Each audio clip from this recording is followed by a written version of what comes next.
even with us men. Recently, I was in New Brunswick. They brought me out for 4 days. We were doing colleges and communities. We're in Eagle Ground and Burnt Church, and some amazing images come from it. And I'm showing more images now to talk because people, when I talk, always say, Scott, we want to see more pictures. AJ's a really interesting story. I was talking at New Brunswick Community College in Miramichi, and it was 500 students, and it was full. And halfway through when I was talking, he asked a question, and he talked about, he's a retired soldier from our military, and he suffers from PTSD, and he was talking a bit about it, and it stayed at that. We moved on, and at the end of my talk, he's also the class president, and he came up to give me the thank you gift. As I was talking with him, or as he was coming up, I could sense a hesitation in his step, and when he came up to give me the gift, he sort of went to give it to me and pulled it back, and he said, "Can I have the mic, please?" I said, "Sure." Gave it to the mic. He gave him the mic. He started talking. He said, and he stumbled and stuttered. This big guy. He said, "I want to tell everybody something, and I've never told anybody about this before." He said, "I too lost my dad to suicide when I was 17. Then he said, "Thanks." And that's the photograph. Is that because we're there to talk about it for the first time, this big, strong guy who's the tattoos that you see on him, one arm's for his son, one arm's for his daughter. He's been in 3 wars, he suffers from PTSD, and for the first time in his life he could talk about it because somebody else could. It's incredible how many times I've heard, well, if Alex Bowman can talk about it, so can I. That is amazing. And that's going to end up saving lives. This one is from Burnt Church. And this one to me is, when I started the idea of the book, we moved into the exhibits. And the exhibit that you saw here today, that is out there now, and if you haven't seen it, please do. And also there's a journal there. I'd love for you to write it. So I was in Burnt Church, and we were doing a community event in the morning that was full. And I was talking about the project, and then at one point there was a police officer who wanted to give me a tour of the community. He was incredibly proud because they'd done some incredibly good changes in Burnt Church that were very desperately needed. While I was out, the same community center is where they do is also a treatment center. And that's what she was there for. It was for her drug treatments. And she stumbled up upon the exhibit. She asked somebody there what it was about, and she didn't read her. She's pretty much illiterate. She can't read. And so she had somebody read it to her as she's looking at the images. When she got to the end, she said, "Where is he? I want to meet him." She was talking about me. I said, "Well, he's out around." And she said, "Well, I'll wait." And she waited. We ended up meeting back at the health center where the counselors work, because it was later in the day. And when we got into one of the offices, she started telling me about losing her brother to suicide when he was, 7 years ago. And as she's telling me, she's breaking down terribly. Like, complete mess. She's got the picture that you see in front of her brother. And I said to her, "What do you do to help you get through this?" And she said, "Nothing. That's all I can think about." I said, "What do you do for, trying to move the country? What do you do for fun? Do you do any exercise? Do you walk? Do you do nothing?" I said, "Why did you come to talk to me today?" She says, "Because I never ever talked to anybody about it. And after I read the stories, or somebody read me the stories, I knew I wanted to talk about it." So I said to her, "I'm a firefighter, I'm a photographer, I'm not a counselor. Kevin, who is a counselor, we can set up appointments, or you can set up appointments with him. Because he told me that he'd been trying for years and couldn't do it." And she would. I said, would you be willing to do that right now?" She said, "Yes." So we brought Kevin in, booked all the appointments, and we went to do this photograph. That, to me, again, it's so incredibly powerful that photographs and sharing stories will move things forward. And that dialogue, so the dialogue is on so many different levels. Jerome's another one. Jerome's out of McGill University. He contacted me when I first launched the project. And interesting thing about Jerome is that Again, I go back to the men. Men don't like talking, we know that. And we have to change that. And whenever I talk on suicide and mental health, it's always women. The irony when I launched the project, I had just launched this project. Jerome had just started a bike ride across the country from west to east. He planned this bike ride for many years. A very athletic guy. Planned a bike ride for a long time. A year and a half before, I lost his father to suicide. He decided to do the bike ride in support of Suicide Action Montreal. His intent was to ride his bike across the country, right out to Newfoundland. When he got to Montreal, about 100 kilometers outside of Montreal, he got to one of his points outside of Montreal where he was going to spend the night. He got there and there was over 400 students from McGill and friends who had gotten, while he was out riding across the country, got his jersey made, and they were all wearing it to ride into Montreal. And it was so big that he couldn't continue on. He ended it there because they had 3 days of partying over this. That's McGill. Exactly, there we go. But he engaged so many people, especially young people, in suicide prevention because he wanted to ride his bike across the country. And he wasn't afraid to talk when he wanted to. At the same very time, there's another young man who was from Southern Ontario, who was also doing a bike ride in the opposite direction, who had lost his father to suicide. And he and his dad would ride bikes together a lot. And he was riding his dad's bike across the country.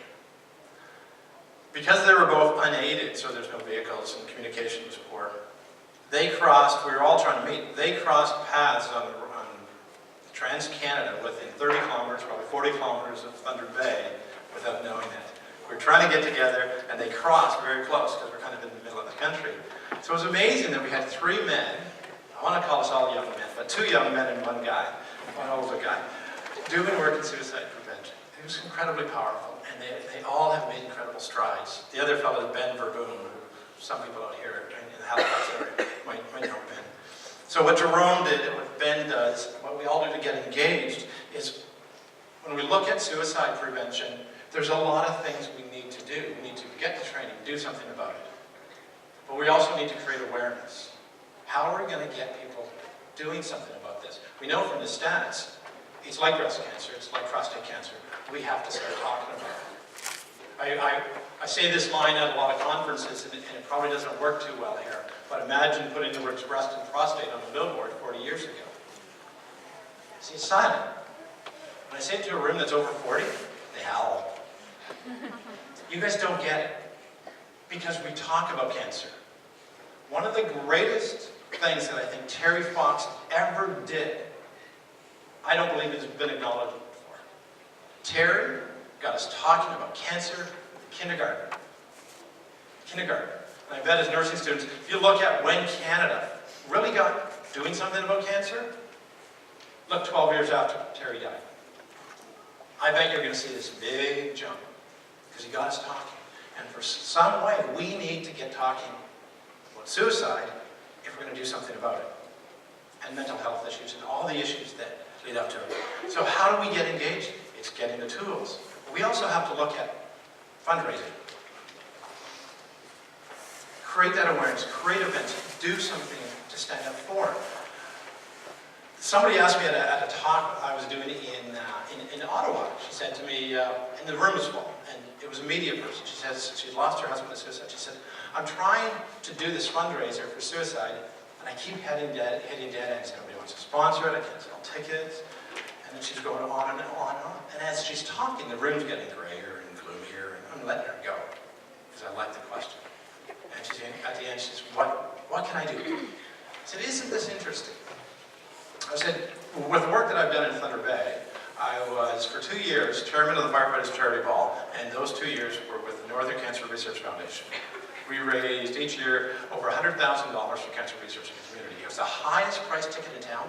It was sold out. We had silent auctions like you won't believe. It was a gala by its definition. Not once did any single person who bought a ticket, bought a dress, did anything at this event, ever think of the grotesque physiology that cancer is. Not once. But when we talk about suicide, we get dragged down into this, oh, we can't do anything about it. Reality is we can. Just like cancer. Cancer is dark and gloomy and grotesque, we can't do anything about. But cancer prevention empowers us. Suicide is a difficult thing to talk about. We need to talk about it, but what we really need to talk about is prevention, because there are things we can do about it. We've learned today that there are. So what do I want you to do? Training, safe talk. I believe that in this room, this day, there will come a time where you'll be able to say, I was at that conference that day when we changed suicide prevention in Canada. If we get safe talk, put in curriculum for nurses across this country, it will change everything. Because education can't ignore it, and it's starting to happen. The paramedics and firefighters out there, it will change everything. So whether you're working in critical care, in Emerge, or in mental health, or in public health, everywhere you go, you need safe talk. When we put these tools in place, it makes every community that we work in safer. Because we take these tools, every tool that you learn in nursing school, every tool that you learn everywhere, you take home to your community. That's what you can do. Campus awareness and fundraising. That is huge. There was a group of students in Thunder Bay at Lakehead University after one of my talks came to me and said, what can we do? They've created this, and they're trying to template it. $1 for every student for suicide prevention. $1. Kind of just like Terry. $1. So if anybody wants to know about that, just send me an email. It's on the blog as well, and I can connect you with the person who's chairing them. What they want to do is look at campuses across the country, and they believe strongly that students at universities and colleges across the country can change the fundraising for suicide prevention. Why? Because they have to. Why? Because it's happening on our campuses. The big story, the big line that I want to leave you with today is that not talking about it isn't working. It's not. It's not. We have to talk about it. We have to put tools in place for nurses everywhere. This woman, her name's Shirley, out of Eelgraund. She's the most, I love this photograph. That is who she is. Lost her son to suicide. She actually works at the Eelgraund Health Center. She was so happy about sharing her story and being photographed. She talked to me about, she'd seen me talk, and she talked about the spirits around me. I'm not a religious guy. She just talked about what she saw. And that's what she's talking about there. And how her son and everybody else in her community will be better because of what we're doing and sharing these stories. So, to me, photographs, stories, putting tools in place in your curriculum will change suicide prevention. Thank you very much.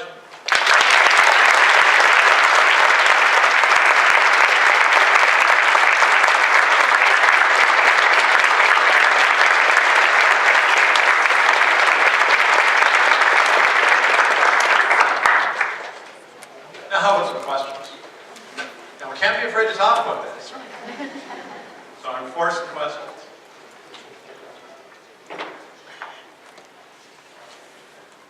Hi there. I think talking about it personally, I think that is an important way to move forward. But an argument that I've heard from my hometown, there was recently 3 suicides that happened in my high school that I went to in the course of that school year.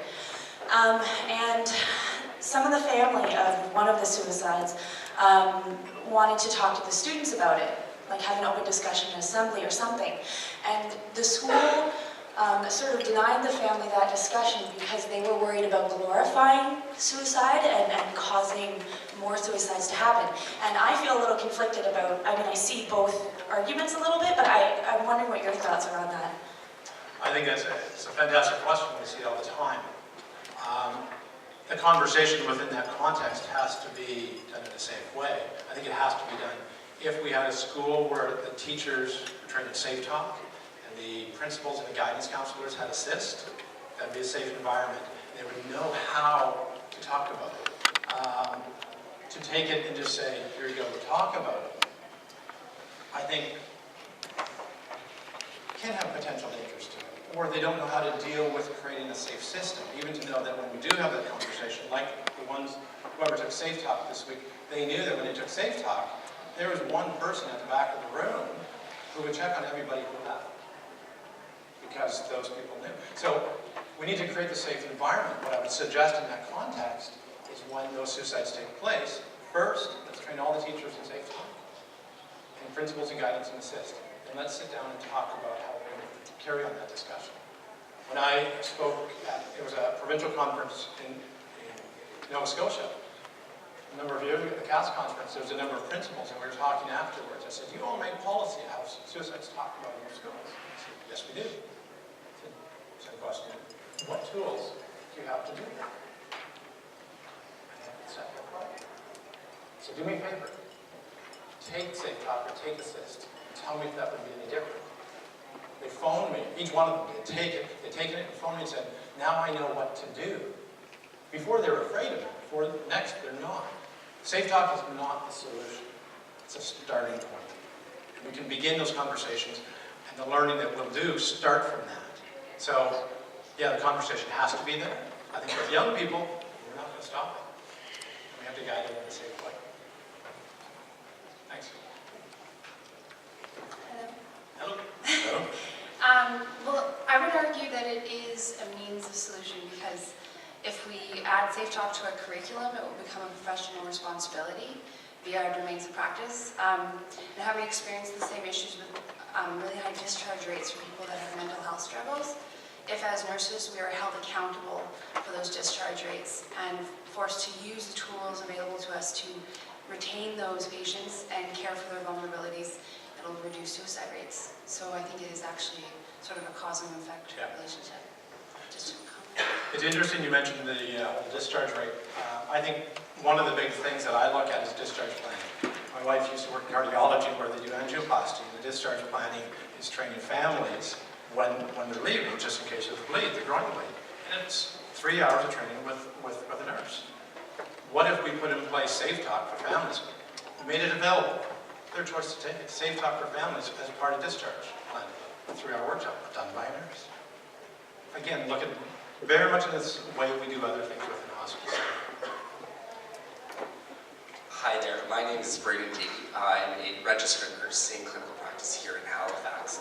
And you had talked about implementing Safe Talk in curriculums, and I was thinking every year I'm actually required to sign off on making sure that I've done the hand hygiene policy, the central line policy, to show my certification that I have health provider CPR C. And I'm just thinking here, the call to action for me is how do we implement where I practice, ensuring that we have suicide prevention tools that we need to be signing off on and honing those foundational competencies every year. So thank you so much, and I'm definitely going to be, this is my call to action here as I move forward. Thank you. Good, thanks. A story that I have tied to that, interestingly, like I said, I was a paramedic and I'm a firefighter. One of the scenarios I like to use, and how quickly, when I go to a suicide call, so imagine this for a moment, we have somebody who's shot himself, hanged, whatever that might be. When I go there, I'm very well trained to handle that call, oddly enough. Very well trained. It could be the family in the kitchen. You've got this grieving family in the kitchen. Based on my training, I leave, because there's nothing I can do for this person.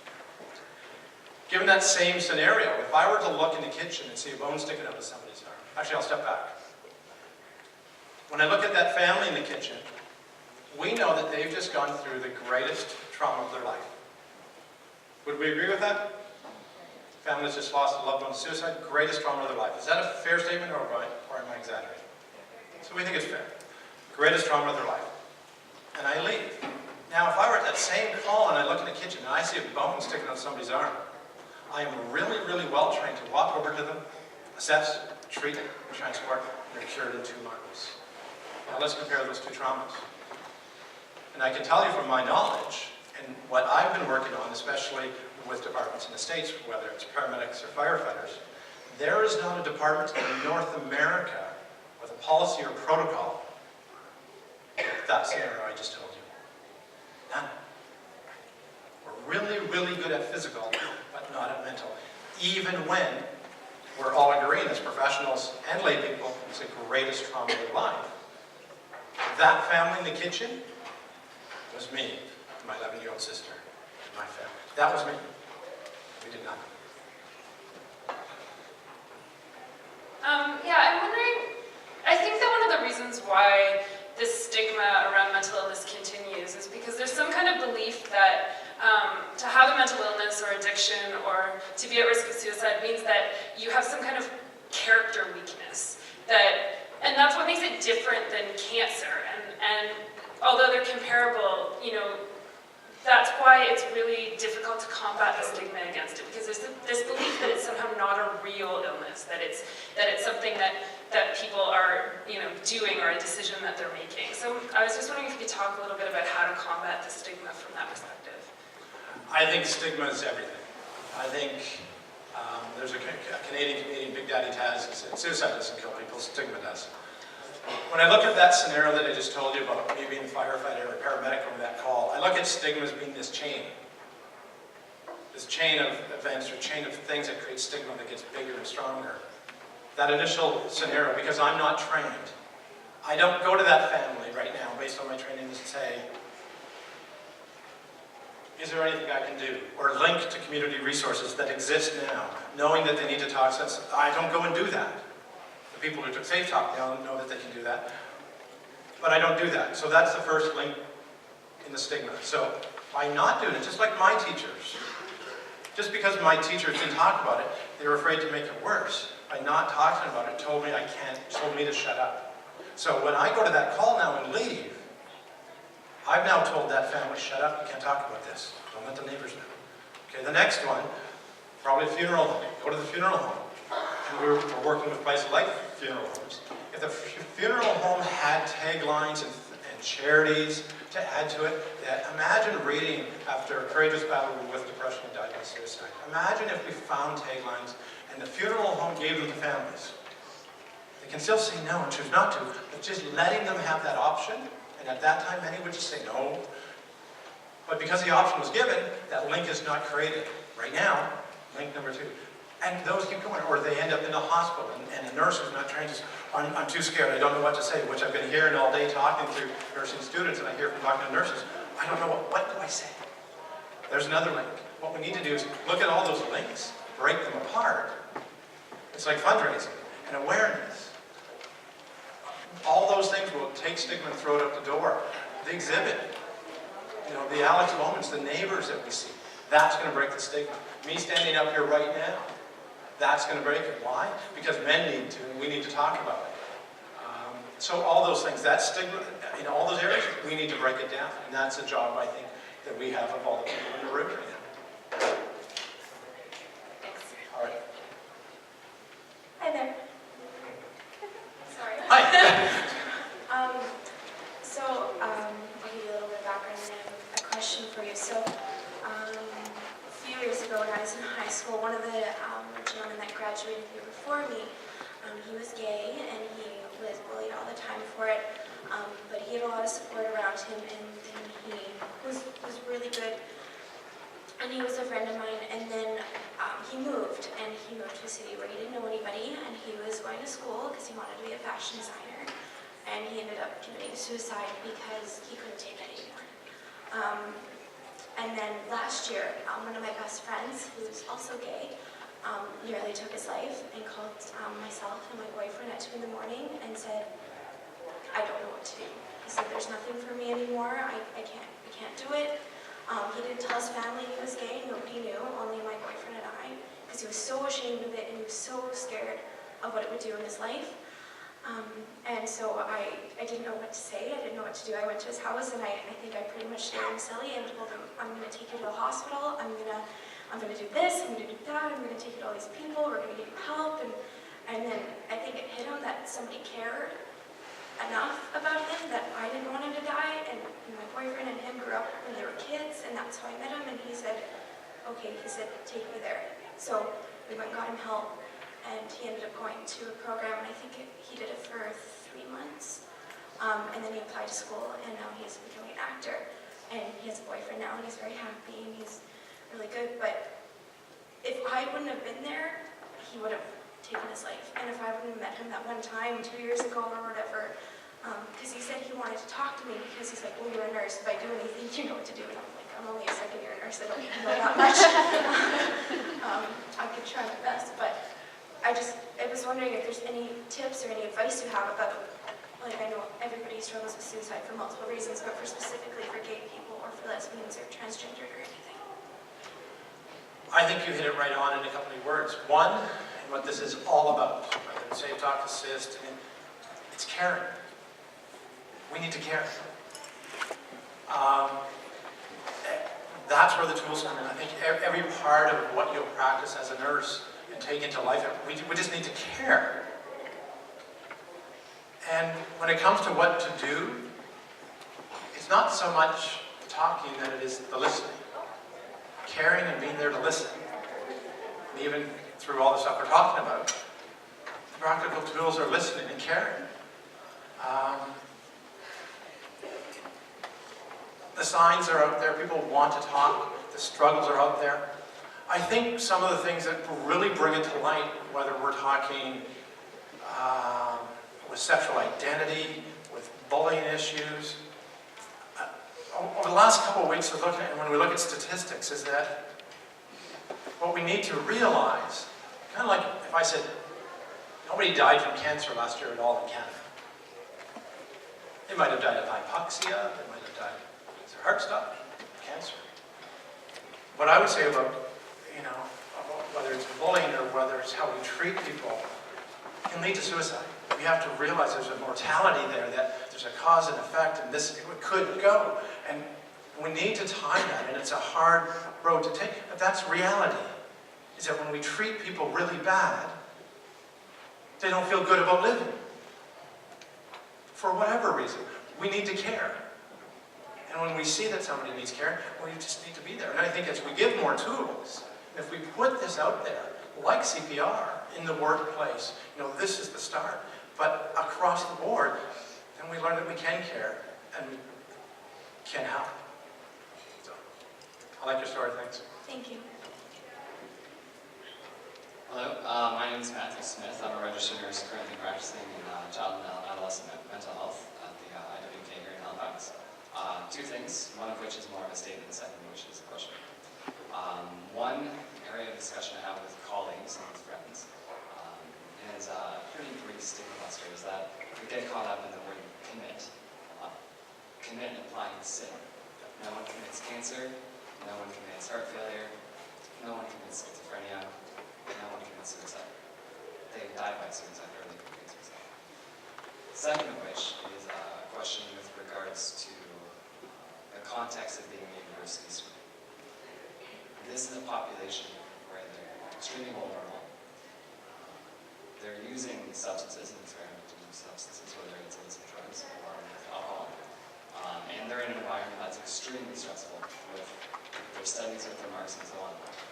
And my confusion lies within these students being a very prestigious university and where they're with all these academics who are, quote-unquote, the smart ones. There's kids dying by suicide in universities all year. What's going on with the university culture and with these academics to change that, aside from things like safe talk?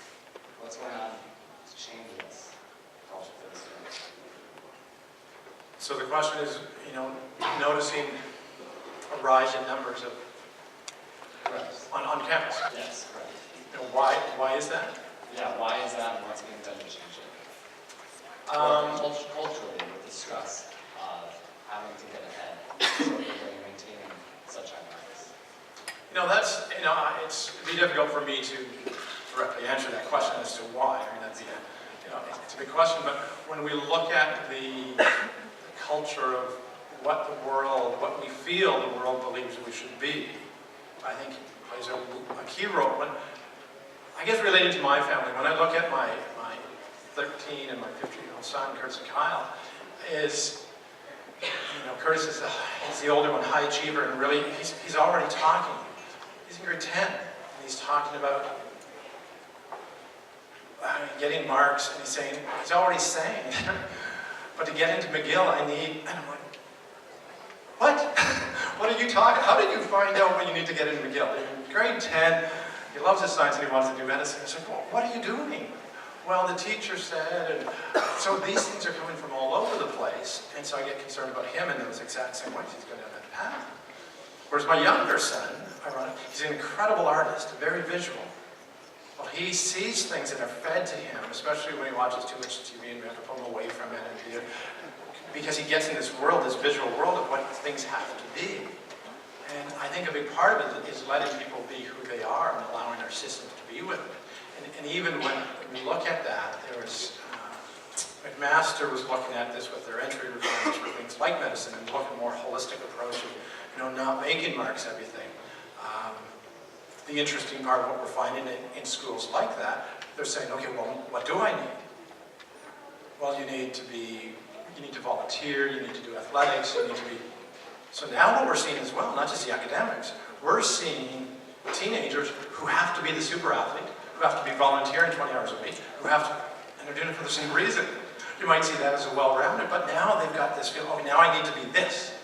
It's like, wow, you're not only studying way too much, you're not only, it's like, man, so I think it's looking at how do we get people, the Curtis and Kyles, and we have to use names because they're real people. How do we get them to relax and create a world where they can be who they are? I think with multimedia, and I'm not a big TV watcher, and that's why, because it tells me how I'm supposed to be. One of the things is I think in that is we create our role models in the wrong way. Just like people have such a hard time with this Lance Armstrong stuff. That's bizarre to me. It shouldn't be. So what? But we do. And why? Because we feel we need to be a certain way to that extent. So I think it's a big subject to talk about. But I think the more tools we put in place in mental health, especially suicide prevention at this point, like I say, the starting point, then the other discussions and dialogues about them. So, thanks. Hi there. My name is Ariel. I'm a third year nursing student at Dalhousie. And I just want to give you